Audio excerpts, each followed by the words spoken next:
plus de 24 heures après le drame, eh bien, c'est encore une tristesse infinie et une vive émotion ici, partout au Québec, et bien sûr dans cette petite localité Laval, donc, où toute la communauté ici en fait est affectée.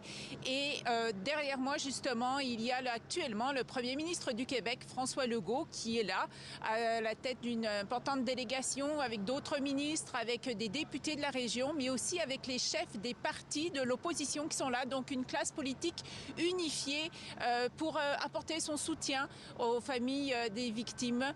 Deux des enfants qui étaient hospitalisés ont pu sortir de l'hôpital, mais il en reste encore 4. Et puis, bien sûr, il y a ces 2 petits qui ont perdu la vie.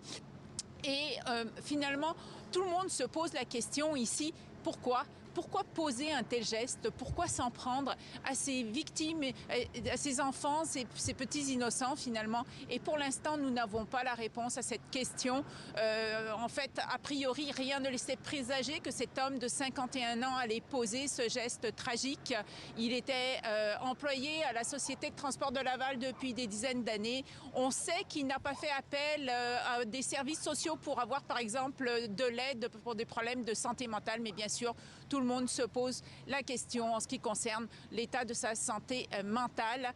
Ce soir va se tenir ici une veillée aux chandelles à la mémoire des petites victimes. Il y en a une autre hier soir, il y en aura une autre ce soir. On n'a pas fini ici de se souvenir de ces petits et d'apporter le soutien et toutes nos sympathies finalement aux familles éplorées par cette tragédie.